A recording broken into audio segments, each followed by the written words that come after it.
తిరుమల కొండపైన అన్నదానం 1984 సంవత్సరంలో ఎన్టీ రామారావు ఉండగా ప్రారంభించారు. 2014 దీన్ని శ్రీ వెంకటేశ్వర అన్నప్రసాదం ట్రస్ట్గా మార్చారు. 2000 మందితో ప్రారంభమైనటువంటి అన్నప్రసాద వితరణ ప్రస్తుతం 1,00,000 మంది భక్తులకి రోజుకి అందించేటటువంటి పరిస్థితిలో ఉంది.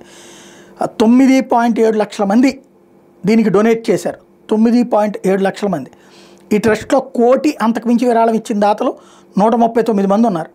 ఒక్కరోజు అన్నప్రసాద వితరణకు అయ్యే ఖర్చు 44 లక్షలు ఇచ్చిన వాళ్ళు 249 మంది ఉన్నారు. ఎస్వి అన్నప్రసాదం ట్రస్ట్కి విరాళాలు 2,200 కోట్ల రూపాయలు దాటాయి. ఇది కీలకమైన అంశం. ఇప్పుడు చాలా మంచి ఆలోచన, బాగుంది. ఇక్కడ కావాల్సింది ఏంటంటే అన్నదానం ఇదివరకటి రోజుల్లో టోకెన్లు ఉండే సిస్టమ్ అవన్నీ తీయడం, దాని వెనకాల జరిగిన పరిణామాలు నేను అనేకసార్లు ప్రస్తావించి, అదే కాకుండా ఈ అన్నదానం దాన్ని కొత్త ఎక్స్పాన్షన్ కావాలి. ఒకవైపే ఉంది, 3 వైపుల అన్నదానం కౌంటర్లు ఏర్పాటు చేయాలి. 3 వైపుల కొండకి, అటు బస్టాండ్ పరిసరాల్లో, అటు పక్కన ఆ చివరన ఉండేటటువంటి ఏదైతే ఆశ్రమాలు మఠాలు ఉండే ప్రాంతాల్లో కూడా అన్నదానం ఏర్పాటు చేయాలి. లేదా ఇప్పుడు రామ్ బగీచా దగ్గరన అన్నప్రసాద కౌంటర్లు ఉంటాయి. ఏ టైంలో వెళ్ళినా ఏదో ఒక అన్నప్రసాదం, అది దద్దోజనమా, పులిహార, పొంగల, ఏదో ఒకటి ఇంత దీంట్లో ఇస్తారు.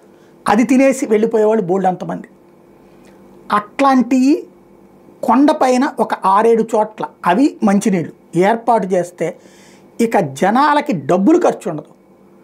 ఎక్కడో చోట తిని ప్రశాంతంగా దర్శనం చేసుకుని వెళ్ళిపోతారు.